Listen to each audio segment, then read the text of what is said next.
Yo, what's good, everybody? It's your boy Taco, and today we're back with another video, and Week 10 is here already. We're already halfway done the year. So we are doing our Week 10 picks. Last week, I went 9-5. Overall in the season, I am 90-46. Doing better than most people I know. There are a few teams on a bye, as you see. And let's just get right into what is probably the worst week of football on paper.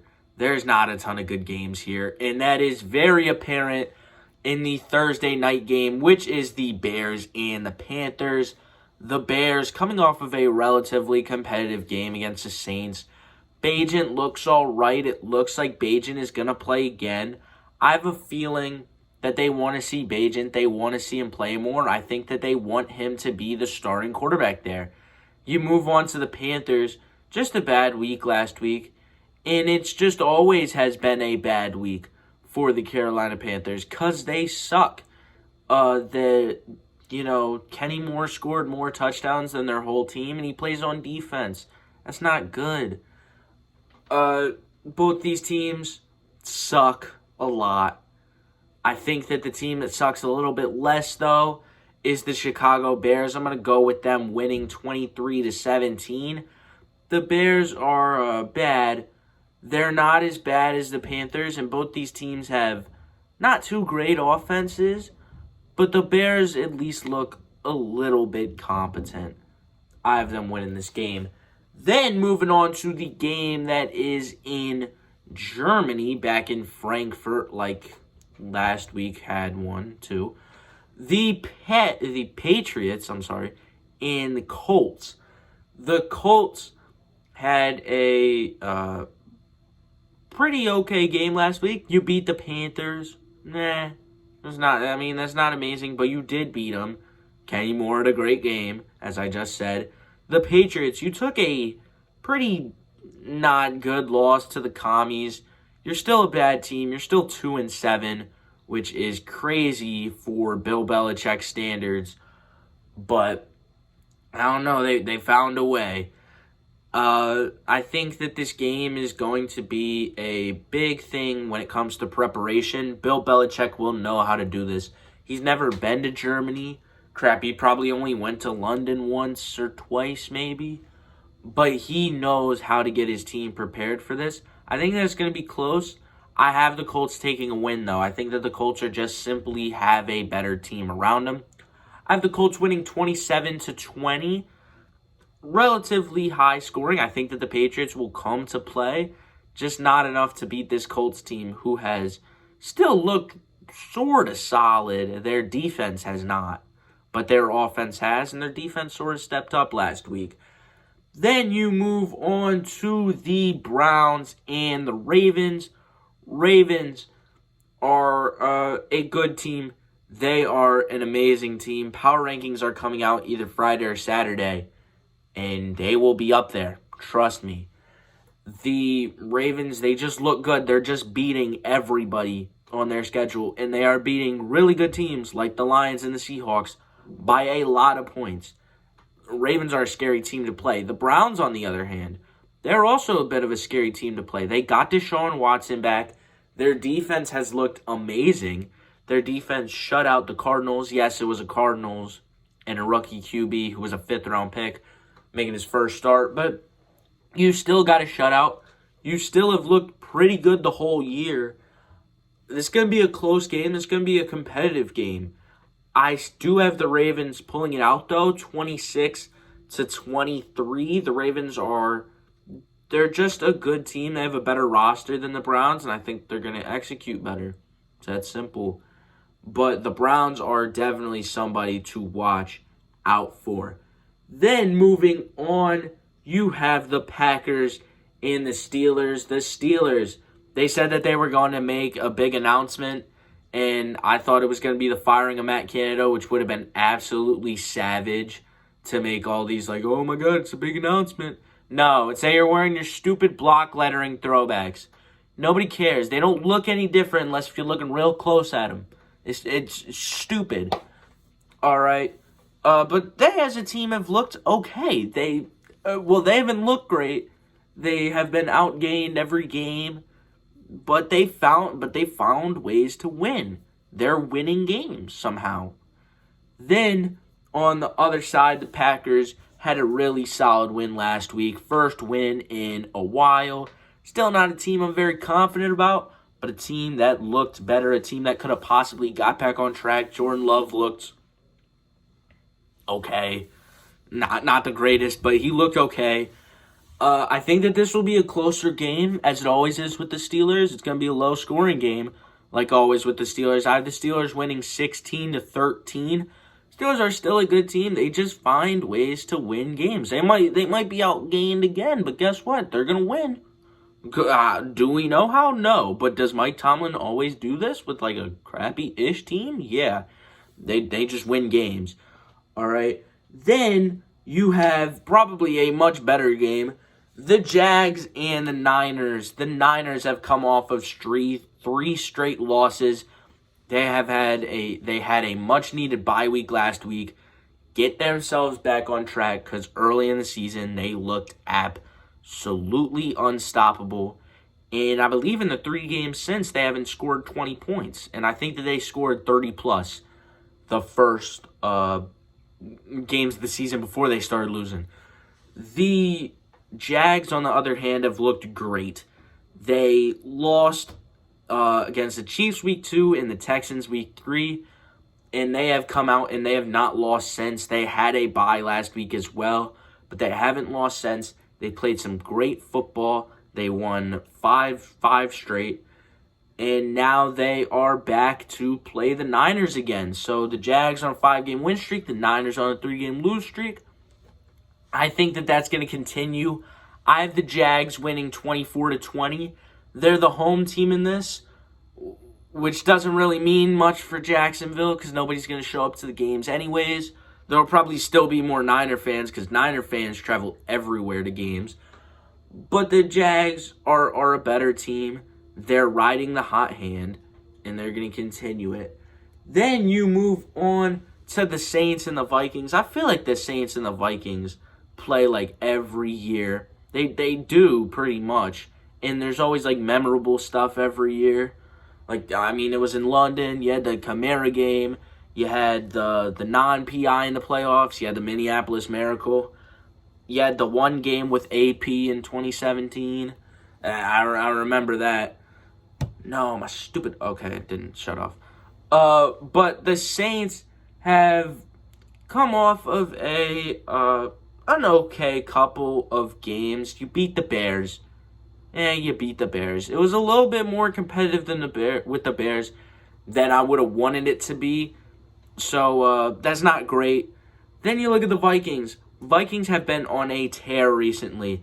No Kirk Cousins. It doesn't matter. We're going to get Josh Dobbs, who's traded here 5 days ago, who hadn't known anything about his team, about his players, about it. You saw him. He was teaching his center his cadence mid-game.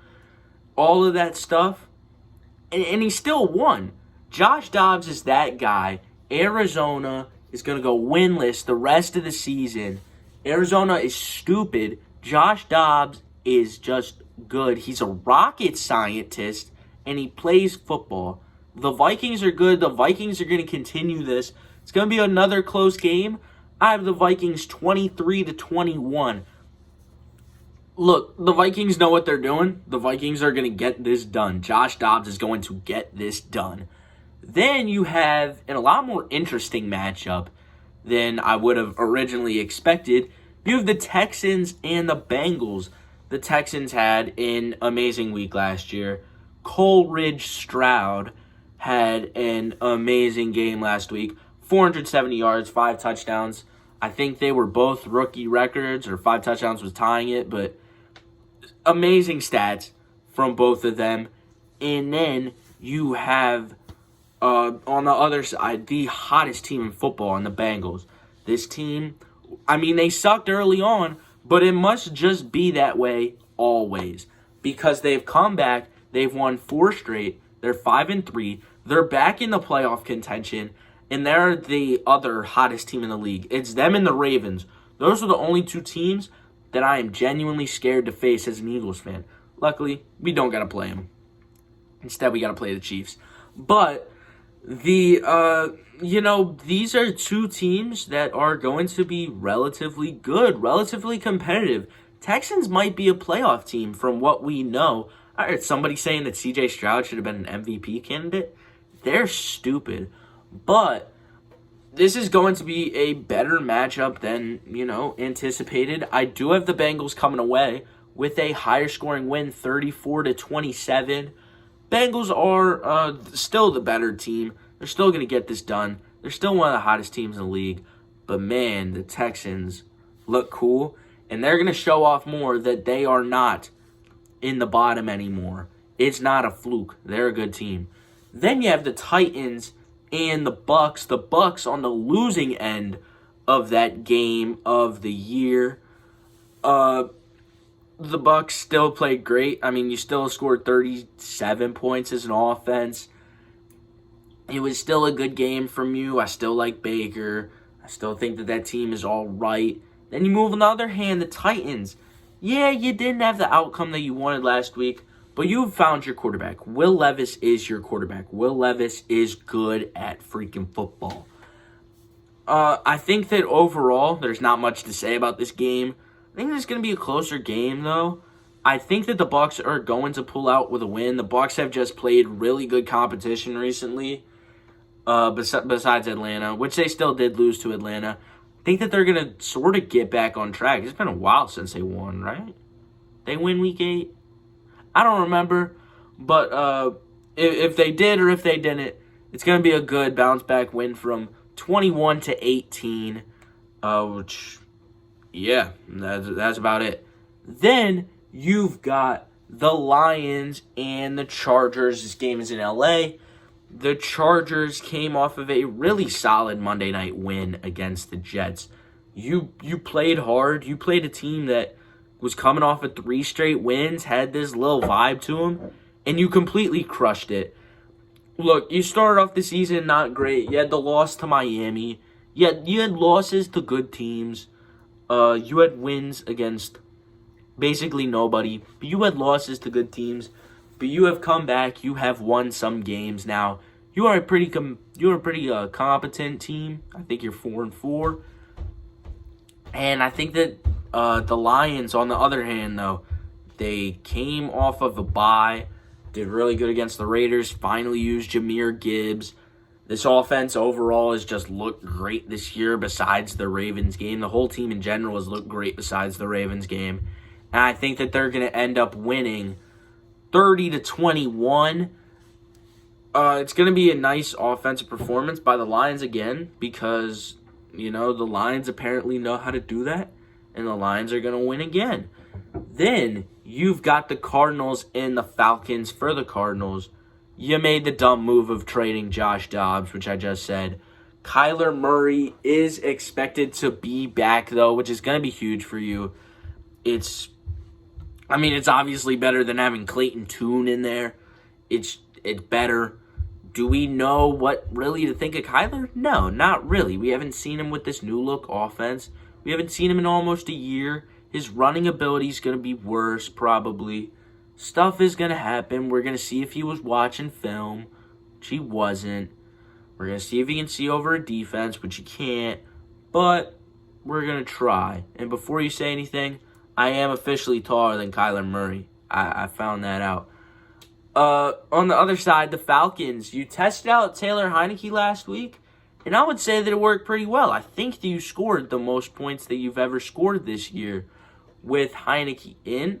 I would still keep him in. I think that they are going to still keep him in. Bijan is still not getting very many touches. I think Cordero Patterson is hurt again. Basic Falcons stuff. You're not using your 4th overall pick. Stuff with the Falcons. But the Cardinals are just that bad to where you are still definitely going to win. I have them winning 20-10. Low scoring. They'll just find a way to pull it out because, well, both these teams sort of suck, but the Falcons suck a little less. The Falcons suck a lot less, actually. Then it is the Cowboys and the Giants. The Cowboys coming off of, Game against the Philadelphia Eagles where some people said that they should have won. But the way I see it is it's not the better team who plays football. It's a team who scores more points on the scoreboard. And before you complain about the refs, they had a chance to win it because the refs escorted them 75 yards down the field. But no, you couldn't score. You couldn't do anything. We gave you guys to the 6-yard line due to a stupid roughing the passer, a stupid DPI, and I think another stupid DPI. And you still couldn't win. You couldn't win the game. Wah. You couldn't win. Wah. All right. On the other side, the Giants are awful. It's unfortunate what happened to Daniel Jones, but injuries happen, stuff happens. With that being said, the Cowboys are going to demolish this team. 35-10, I have it. Possibly the biggest blowout I've had all year. You beat them 40-0. The Giants have gotten a lot worse since then. Yeah, it's going to be bad. Then the not the Sunday night game. Why? The Sunday night game isn't on here. All right, I got to make something up. But the Seahawks and the Commies had a pretty decent game with Howell in there. I mean, you got the win. That's what you want. It's a win. On the other side, the Seahawks did not get a win. Looked pretty bad. With that being said, I do think that the Seahawks are going to bounce back. I think that they're going to get a win here. I'm sorry that I wasn't talking too much because I was trying to figure out if that was the only game that I missed. But I have the Seahawks winning 25-21. It's going to be relatively competitive. You're going to get your way back in it. Why 25? I don't know. But it is what it is. Sunday night football. You got the Jets somehow find a way to be on primetime again. And you have the Raiders. The Raiders hyped up. They got a new coach. Seems like they hate their own coach. Max Crosby. We're not going to talk about Max Crosby, but he's pretty good. On the other side, the Jets, you had some momentum, and it just got sparked out of your soul. It just got taken right out. And that's not good. And I think that the Raiders are going to ride this wave. The Raiders won by 24. They're going up against a team who lost by 21. I think that they're going to win this. I have the Raiders winning 27-16. Made up right on the spot. And then you move on to the Monday Night Football game, which is the Broncos and the Bills. Why do we keep putting the Broncos on primetime? Why do we think that the Broncos are finally going to be good? They aren't good, is the point that I'm trying to get to. The Bills also have not looked amazing. You had the Bills lose some pretty games that shouldn't have been too competitive. You had them close to losing the Bucs and the Giants. They are possibly 2 calls away from being 3-6 right now. But you lost the Bengals last week. Not good. You've lost some good teams. But overall, you have kept losing. But I do think that you are going to get back on track this week. It is the Denver Broncos that you are playing, a team that is not very good. You're going to get a win here, 23-14.